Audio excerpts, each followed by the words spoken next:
Almost 100 years ago, the Hindu poet Rabindranath Tagore wrote of his fear that history has come to a stage where the moral man, the complete man, is more and more giving way, almost without realising it, to the commercial man, the man of limited purpose. This process, aided by the wonderful progress in science, is assuming gigantic proportion and power, causing the upset of man's moral balance, obscuring his human side under the shadow of soulless organisation. I'm convinced that the world is rapidly coming to realise Tagore's prediction, and today I want to talk about what I think is causing the rise of this commercial person, this person of limited purpose in today's society. I'm going to suggest that the public sector is becoming increasingly dominated by commercial thinking, and by that I mean thinking developed for the purpose of accumulating power and profits, but not for the purpose of actually improving the world. It's thinking which privileges the measurement of efficiency and value for money over social, cultural and political knowledge. It's thinking which excludes the knowledge and the beliefs of people who don't have power. It's thinking which sees human society as something that we can run like a business, with infinite economic growth being the ultimate goal of our existence. And it's thinking which tells each one of us that we can be neutral technocrats who don't have to take responsibility for the impact of our activities, that it's okay to work for a corporation or an organisation whose activities don't actually correspond with what you believe. To convince you that this trend is real, I'm first going to speak about my experiences of law school, and then my more recent experiences in the aid and development sector. I first stepped into my first law school class just over 8 years ago, and took my place among the 300 other students that were in that class. We were mostly just barely out of school and in our late teens, and we were pretty excited because by opening the door to this elite institution, the world had told us that we were special somehow, that we were capable of great things. And we wanted more than just happiness or contentment out of life. We wanted to live lives that mattered, and most of us believed that a life that matters is a life that strives to change the world for the better. Personally, I was uncertain, I was passionate, and I was very eager to figure out how it was that I could make a difference with my life. I'd just spent a gap year in Kenya volunteering with a Kenyan civil society organisation, where my eyes had been truly opened to many of the world's great challenges. They'd been opened to poverty, to gender violence, to AIDS, to the grief and the rage that you feel when the brightest girl in the school is sold like a piece of property and raped, and then denied the option of both a safe abortion and a safe delivery. And they'd been open to new ways of seeing the world as well, to the Kenyan idea of Harambee, which means pulling together. And it's a concept totally different to the Western individualism that I'd been imbued with, an idea that sees the welfare of the individual as just completely inseparable from the welfare of the community around that person. So like most of the 300 students in that first law class, I was going to look to this institution to give that critical sense of purpose to my early adult years. Those years when we first really start to identify our values, when we make decisions about the person that we want to be and the things that we want to do. And many of the people that I was surrounded by were the most passionate and thoughtful people who I had ever met. And in those early weeks of law school, our conversations would frequently centre on the world's great problems. And as they should have done, because there we were, privileged students, about to enter an incredibly, radically, perversely unjust world, a world where every minute a woman dies a totally preventable death in childbirth.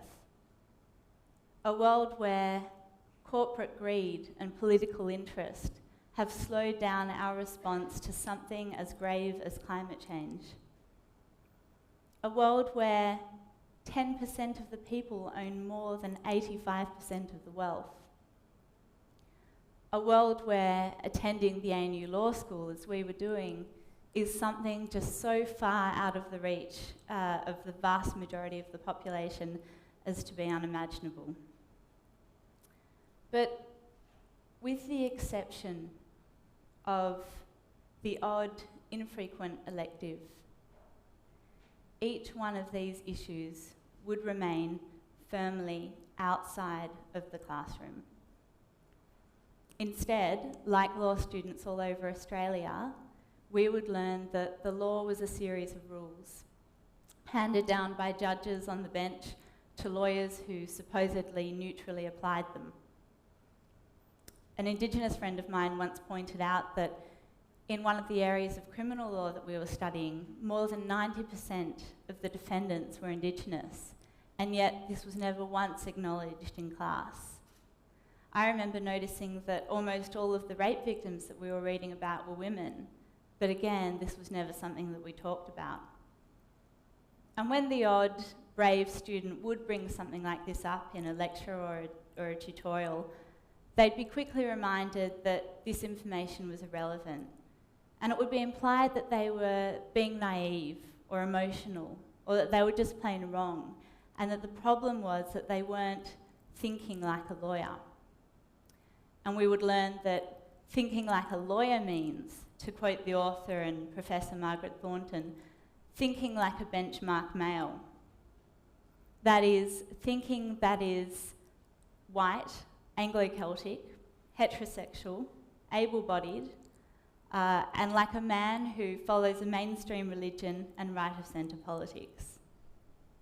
Our job was to learn how to be neutral, objective technocrats who were able to apply the rules to any given situation without letting things like emotion or conscience interfere. So law school then was a process of learning and memorising what is already in place, but not questioning it. In addition, the compulsory curriculum was heavily focused on corporate topics. So again and again, we had this message that what really mattered was property and profits.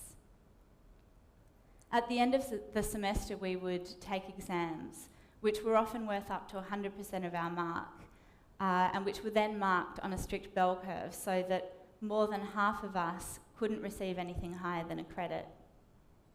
And in this way, we learned that our success depended on another person's failure. Quite different to the concept of Harambe. As I went along, I observed the complete transformation in the aspirations of my peers. The people who had spent their summer holidays volunteering in the community for social justice causes or doing the same thing overseas had somewhere in the course of their legal education decided that the only viable career involved working 12 miserable hours a day to enhance the profits of wealthy clients. And the interesting thing was that they didn't refer to this as a conscious choice that they'd made. They referred to it as a result of the fact that there were no other options, that everyone had to do their time in courts. And there's very serious mental health effects of this that have been documented in a huge weight of research, including a recent study by the Australian Brain and Mind Institute, which found that law students enter law school with normal psychological profiles, but by the time they leave, they're up to 4 times more likely to suffer from a mental illness, and particularly from depression, anxiety, or addiction problems. And if they go into corporate practice, these disproportionate rates continue to grow. One study even found that law students are up to 77 times more likely than the rest of the population to develop something called interpersonal sensitivity disorder, which is an excessive and paralysing anxiety about what other people think of you. Law schools are places where many of the world's most privileged, powerful, or about to be powerful, people accumulate. But we weren't taught to understand why the system that was benefiting us so much operates in the way it does, or to intimate that perhaps this system is actually causing other people to suffer, or to question any of its assumptions.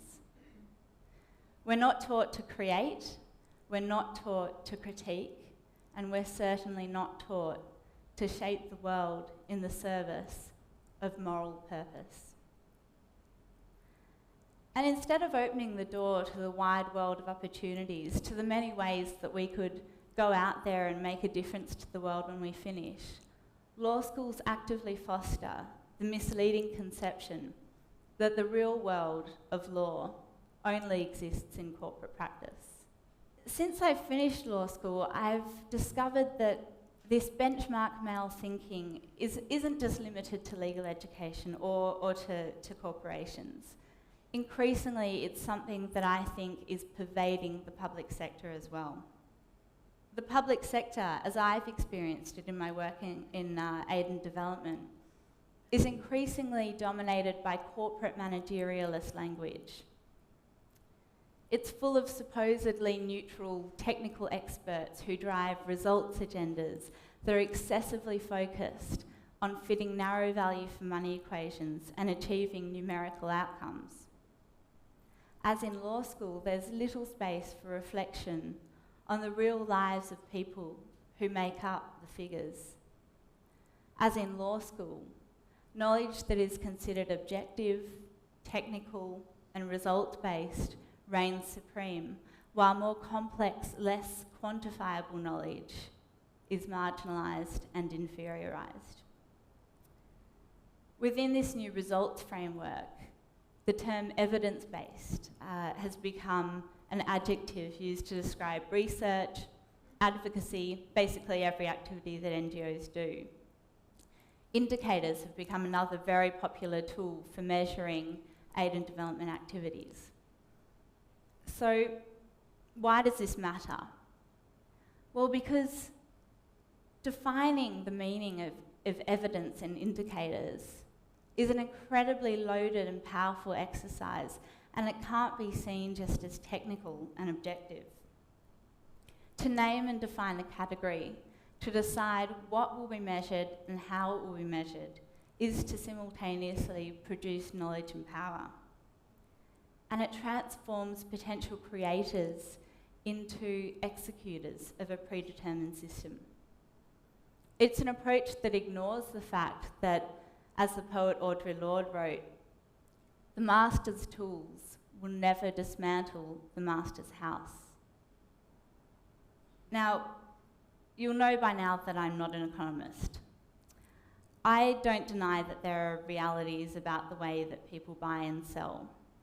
And the fact that within each of us there's the capacity to lurch toward greed and self-interest, and that corporations have done very well at exploiting these needs and desires and making huge profits from it. And there are things that we can learn from corporations, and there is a place for measurement and for indicators if their very serious limitations are fully acknowledged. But I refuse to give up on the idea that we need to keep looking for new ways of knowing and doing. New long-term visions of the world that don't deny human complexity, that don't neuter the political, cultural, and social content of the world's great challenges. And we have to accept that the journey toward these new ways of knowing won't always be measurable. It'll be mostly uncertain. And there'll be false starts, because that's what happens when you try to radically alter social and economic relations. But what matters is that each one of us enters into this journey courageously, creatively, reflectively, authentically, and with a full sense of our complete, moral, soulful purpose. In the words of Tagore, it may be that the creeper of your hope is laid low in the dust, all torn, its fruits wasted, but mind it not, my heart. It may be that your brothers remain unmoved, but mind it not, my heart. The walls are made of stones, the doors are barred. It may be that you will knock oft and again, and yet it will not open. But mind it not, my heart. Thank you.